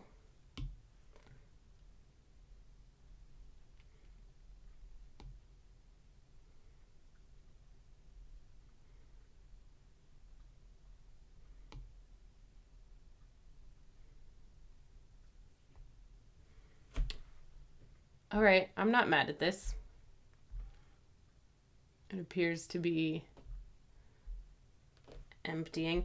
However, this still looks like chalk just on a thing. I think I don't know what to do with it, really. It needs to be there, but I kind of don't think it looks very nice. So maybe I just like try to clean up the edges, perhaps, so that it doesn't look like it's just chalkboard crap.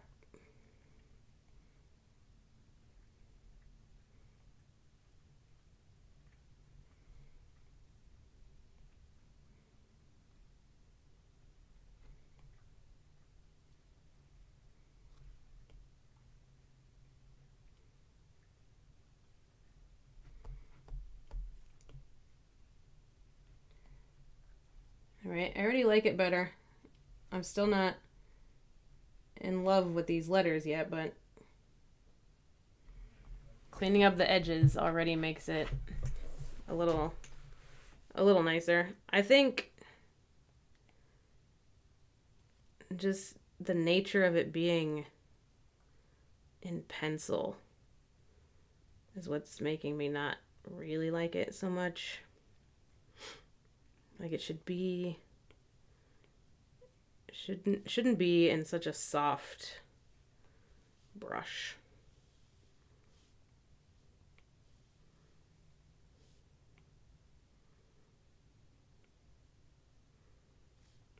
But it is what it is.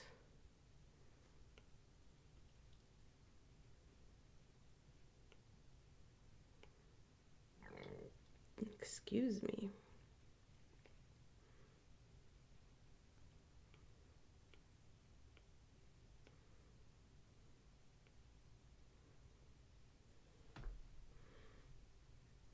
It's better. It's already better. And then I think maybe we'll see how it looks after I have it all cleaned up. But I wonder if I should change the opacity so it's not so dadgum bright.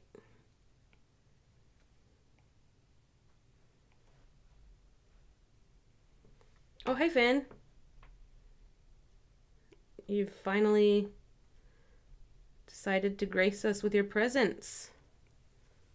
Welcome, sweet kitten. Hey, everybody, it's kitten time. It's the squishy one. Hi.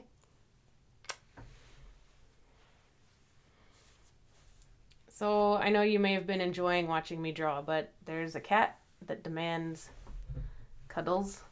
So, that's what I have to do now. Let's just love on this cat. Hi, kitten. Hello, little stinky. My stinkiest kitten. Huh. Squishy kitten time. Mm. How long has it been since you were a kitten, Finn?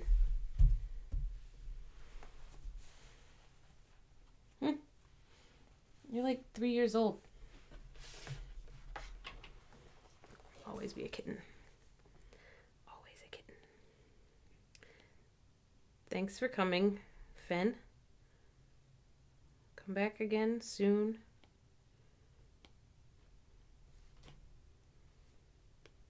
Finn, did you know that they call you Squishy? How do you feel about that nickname? That's what the people call you. The squishy one.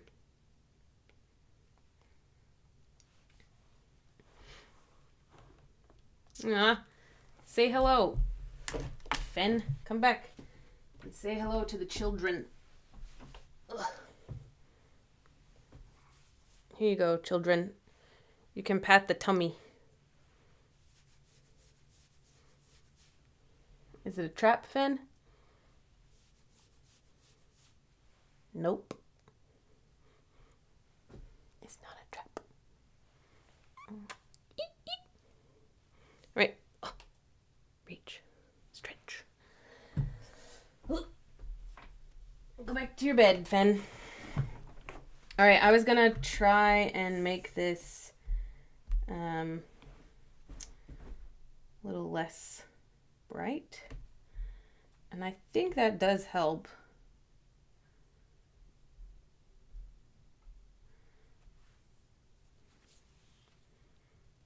Actually, I think that does help. It adds more to the kind of cutout aspect of it. God, I'm so burpy right now. You know what'll help? More soda.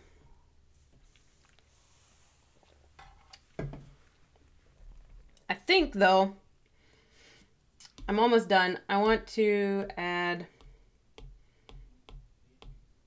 a little bit more background darkness. Specifically, I want this base area to be darker.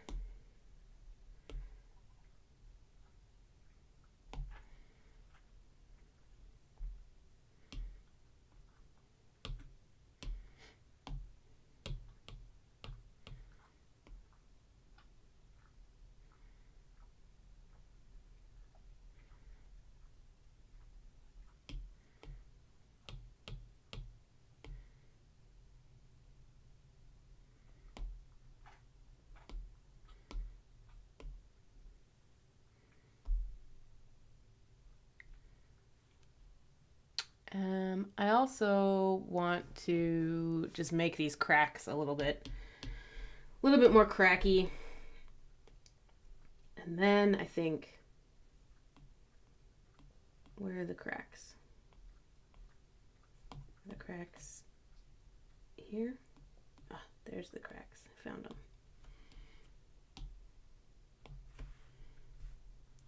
They're like, this app is called Procreate. And it was the best, like, I feel like it's $10-20 one-time fee No subscriptions. It's it's the best money I think I've ever spent.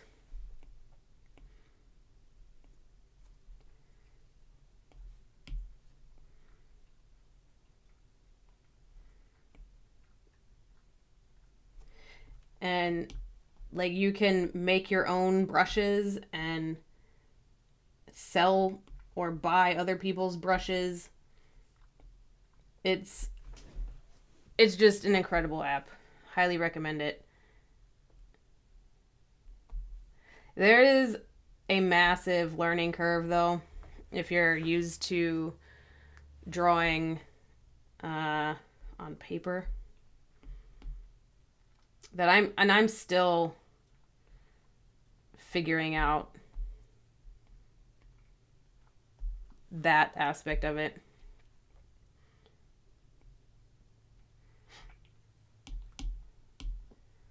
Because it is a very different feel to drawing on paper. There are sometimes, like if I need to sketch something, I'll do it on paper and then take a picture of it and paint it in Procreate, just because sketching on here for me is like really different. It's really tough.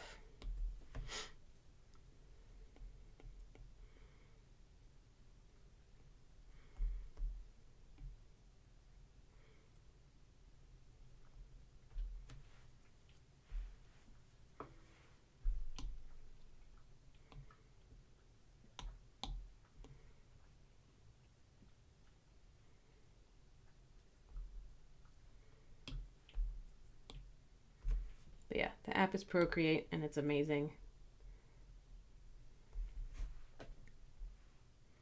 And I don't want to use anything else ever. Yeah, I need to try those. And then my husband, he has the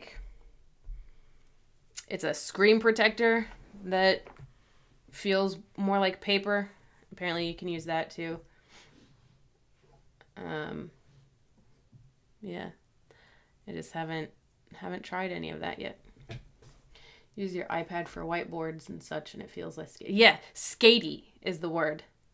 Like you need that, I need that grit and that grip that comes with, for sketching, I need that, like, to understand how I'm using pressure, really, because pressure for the iPad is like artificial. Like I can't be really light-handed on the iPad versus on paper with a pencil or with I've been doing silver point, so like with a metal stylus, it's a lot easier for me to be light-handed instead of just pressing hard to the gods.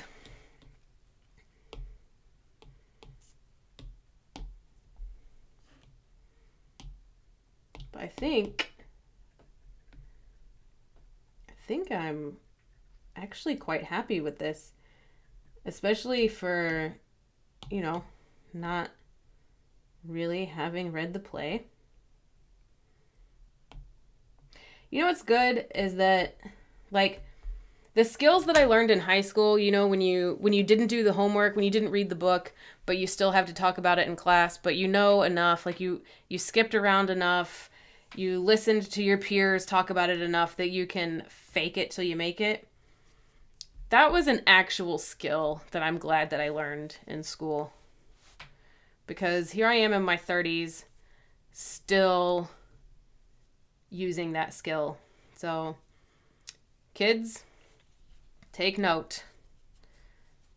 Whenever you feel unprepared for a test, learn to make good with that unpreparedness, because someday you might be a YouTuber and you didn't do your homework and people are going to watch you and judge you, and you're still going to come out with something that you don't hate. So that's good. So here's Henry VIII, a play I barely read, and actually a piece of art that I'm not only not hating, but am really excited to print it out and like offer this as a print or on a t-shirt or something. So yeah. Hi, Alex. Welcome. App question.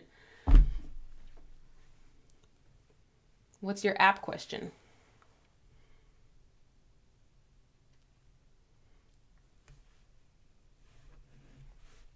Next week is another history because we're out of other plays. The only play that's left is, well, I guess we could do Double Falsehood next week, which is not a comedy. I'm not entirely sure. Can Procreate draw a grid easily? So, yes. You can draw one once and then like import it. You can make a stamp with a grid or like a brush, which I might have. No.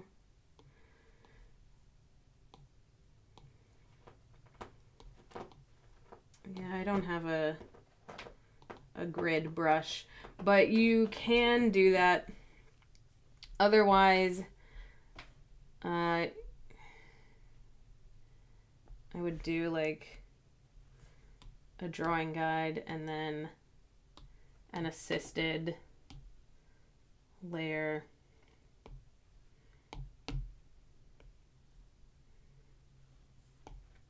That's too small.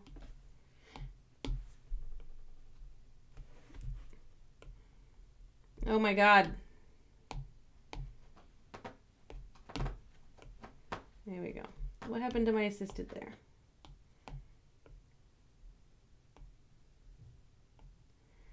And then you can draw out your grid. I mean, this is just a really super quick one, and I'm not measuring anything or necessarily trying to be precise. But like you can make a grid pretty easily.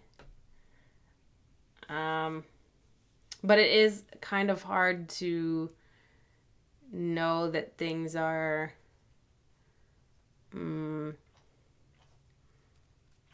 following a measurement, I guess. Like if you can get right on the line of the grid, you can probably keep it pretty standard width.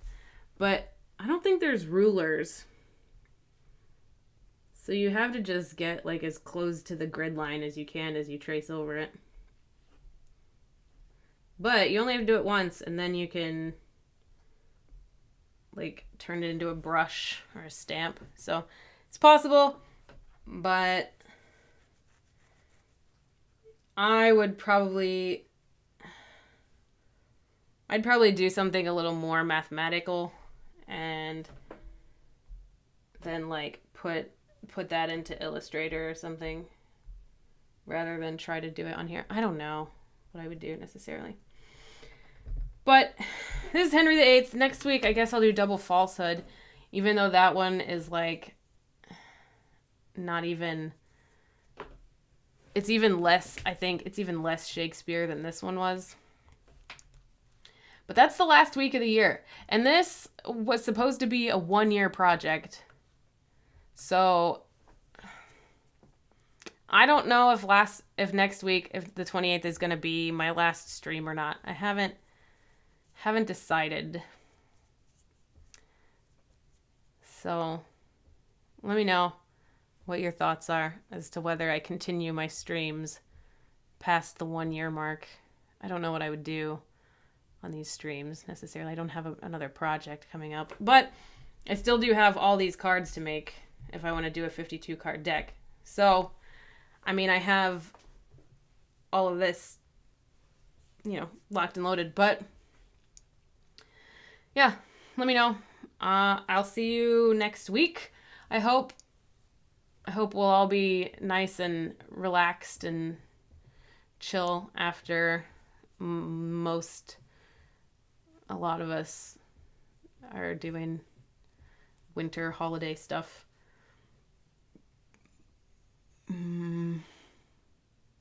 Yeah. The Wolf Falsehood next week. This week. This was Henry VIII. And it was fun. Bad play. Fun art. Thanks so much, y'all, for hanging out with me. I had a blast drawing this one. Thank you. So that's one vote for keep going. Just, reach out, comment, whatever. I will see you next week. Maybe for the last time. I don't know. We'll find out next week.